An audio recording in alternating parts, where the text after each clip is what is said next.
Chapter 42, verse 1.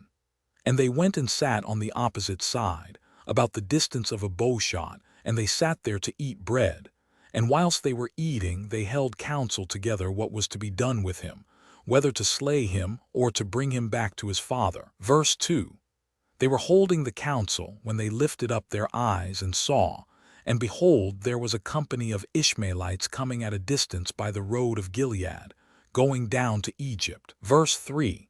And Judah said unto them, What gain will it be to us if we slay our brother? Peradventure God will require him from us. This then is the counsel proposed concerning him, which you shall do unto him. Behold this company of Ishmaelites going down to Egypt. Verse 4.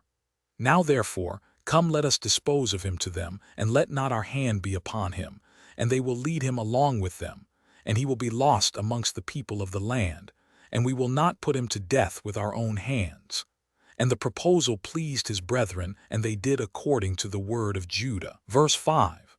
And whilst they were discoursing about this matter, and before the company of Ishmaelites had come up to them, 7 trading men of Midian passed by them. And as they passed they were thirsty, and they lifted up their eyes and saw the pit in which Joseph was immured, and they looked, and behold, every species of bird was upon him. Verse 6. And these Midianites ran to the pit to drink water, for they thought that it contained water. And on coming before the pit, they heard the voice of Joseph crying and weeping in the pit. And they looked down into the pit, and they saw, and behold, there was a youth of comely appearance and well-favored. Verse 7. And they called unto him and said, Who art thou, and who brought thee hither, and who placed thee in this pit, in the wilderness? And they all assisted to raise up Joseph, and they drew him out, and brought him up from the pit, and took him and went away on their journey, and passed by his brethren. Verse 8. And these said unto them, Why do you do this, to take our servant from us, and to go away? Surely we placed this youth in the pit because he rebelled against us, and you come and bring him up and lead him away. Now then give us back our servant. Verse 9. And the Midianites answered and said unto the sons of Jacob, Is this your servant, or does this man attend you? Peradventure you are all his servants, for he is more comely and well-favored than any of you. And why do you all speak falsely unto us? Verse 10. Now therefore we will not listen to your words, nor attend to you, for we found the youth in the pit in the wilderness, and we took him. We will therefore go on. Verse 11. And all the sons of Jacob approached them, and rose up to them, and said unto them, Give us back our servant, and why will you all die by the edge of the sword? And the Midianites cried out against them, and they drew their swords, and approached to fight with the sons of Jacob. Verse 12. And behold, Simon rose up from his seat against them, and sprang upon the ground, and drew his sword, and approached the Midianites, and he gave a terrible shout before them, so that his shouting was heard at a distance, and the earth shook at Simon's shouting. Verse 13. And the Midianites were terrified on account of Simon and the noise of his shouting, and they fell upon their faces, and were excessively alarmed. Verse 14. And Simon said unto them, Verily I am Simon, the son of Jacob the Hebrew, who have, only with my brother, destroyed the city of Shechem and the cities of the Amorites. So shall God moreover do unto me, that if all your brethren the people of Midian and also the kings of Canaan were to come with you, they could not fight against me. Verse 15. Now therefore give us back the youth whom you have taken, lest I give your flesh to the birds of the skies and the beasts of the earth. Verse 16. And the Midianites were more afraid of Simon, and they approached the sons of Jacob with terror and fright, and with pathetic words, saying, Verse 17. Surely you have said that the young man is your servant, and that he rebelled against you, and therefore you placed him in the pit. What then will you do with a servant who rebels against his master? Now therefore sell him unto us, and we will give you all that you require for him. And the Lord was pleased to do this in order that the sons of Jacob should not slay their brother. Verse 18. And the Midianites saw that Joseph was of a comely appearance and well-favored. They desired him in their hearts, and were urgent to purchase him from his brethren. Verse 19. And the sons of Jacob hearkened to the Midianites, and they sold their brother Joseph to them for 20 pieces of silver. And Reuben their brother was not with them. And the Midianites took Joseph and continued their journey to Gilead. Verse 20. They were going along the road, and the Midianites repented of what they had done, in having purchased the young man, and one said to the other, "What is this thing that we have done, in taking this youth from the Hebrews, who is of comely appearance and well-favored?" Verse 21. Perhaps this youth is stolen from the land of the Hebrews, and why then have we done this thing? And if he should be sought for and found in our hands, we shall die through him. Verse 22. Now surely hardy and powerful men have sold him to us, the strength of one of whom you saw this day. Perhaps they stole him from his land with their might and with their powerful arm, and have therefore sold him to us for the small value which we gave unto them. Verse 23. And whilst they were thus discoursing together, they looked, and behold, the company of Ishmaelites which was coming at first, and which the sons of Jacob saw, was advancing toward the Midianites. And the Midianites said to each other, "Come, let us sell this youth to the company of Ishmaelites who are coming toward us, and we will take for him the little that we gave for him, and we will be delivered from his evil." Verse 24. And they did so, and they reached the Ishmaelites. And the Midianites sold Joseph to the Ishmaelites for 20 pieces of silver, which they had given for him to his brethren. Verse 25.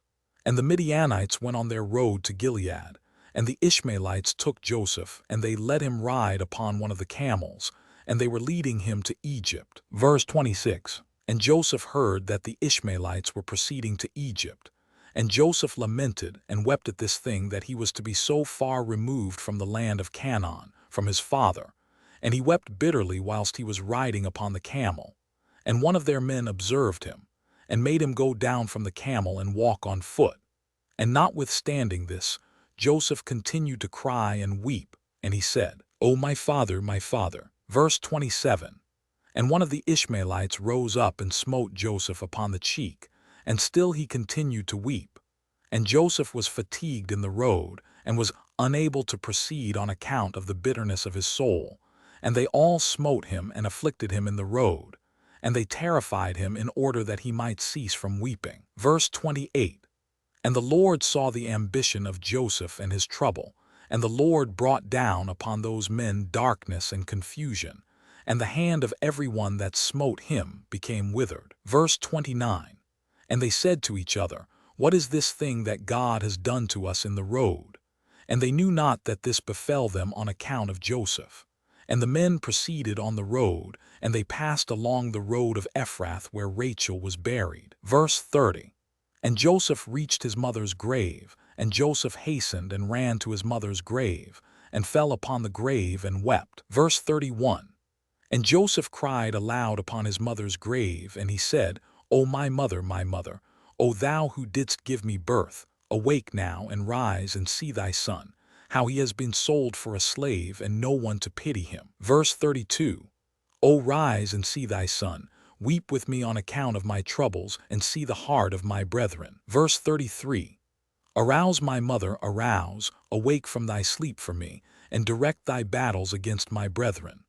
O how have they stripped me of my coat, and sold me already twice for a slave, and separated me from my father, and there is no one to pity me. Verse 34.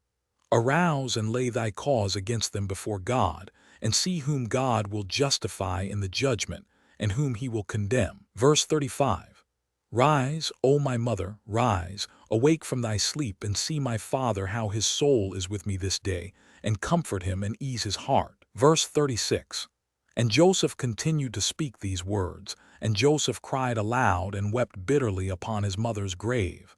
And he ceased speaking, and from bitterness of heart he became still as a stone upon the grave. Verse 37. And Joseph heard a voice speaking to him from beneath the ground, which answered him with bitterness of heart, and with a voice of weeping and praying in these words. Verse 38. my son Joseph, I have heard the voice of thy weeping and the voice of thy lamentation. I have seen thy tears. I know thy troubles, my son, and it grieves me for thy sake, and abundant grief is added to my grief. Verse 39. Now therefore, my son Joseph, my son, hope to the Lord, and wait for him, and do not fear, for the Lord is with thee. He will deliver thee from all trouble. Verse 40. Rise, my son, Go down unto Egypt with thy masters, and do not fear, for the Lord is with thee, my son. And she continued to speak like unto these words unto Joseph, and she was still. Verse 41. And Joseph heard this, and he wondered greatly at this, and he continued to weep.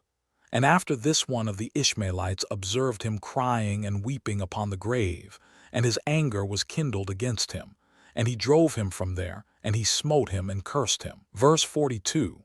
And Joseph said unto the men, May I find grace in your sight to take me back to my father's house, and he will give you abundance of riches. Verse 43. And they answered him, saying, Art thou not a slave, and where is thy father? And if thou hadst a father, thou wouldst not already twice have been sold for a slave for so little value. And their anger was still roused against him, and they continued to smite him and to chastise him.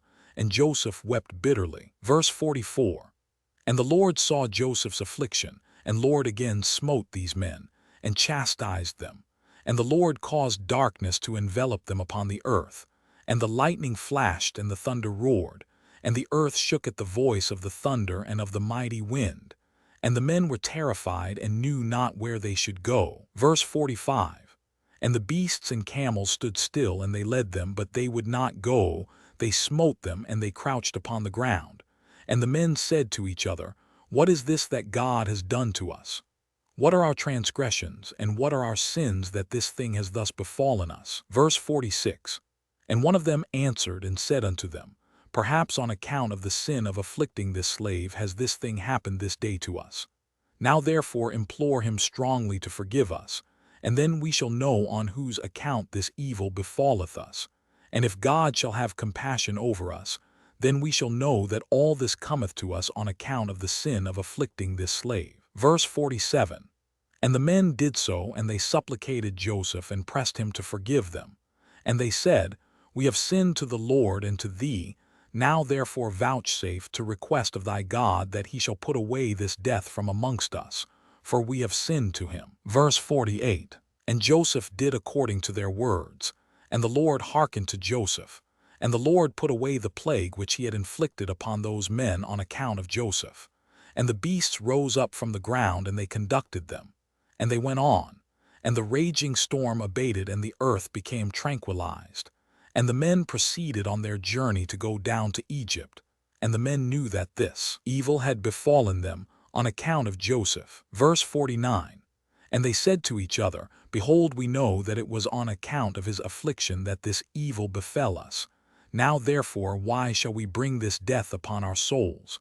Let us hold counsel what to do to this slave. Verse 50. And one answered and said, Surely he told us to bring him back to his father. Now therefore come, let us take him back, and we will go to the place that he will tell us, and take from his family the price that we gave for him, and we will then go away. Verse 51. And one answered again and said, Behold, this counsel is very good, but we cannot do so, for the way is very far from us, and we cannot go out of our road. Verse 52. And one more answered and said unto them, This is the counsel to be adopted. We will not swerve from it. Behold, we are this day going to Egypt, and when we shall have come to Egypt, we will sell him there at a high price, and we will be delivered from his evil. Verse 53. And this thing pleased the men, and they did so, and they continued their journey to Egypt with Joseph.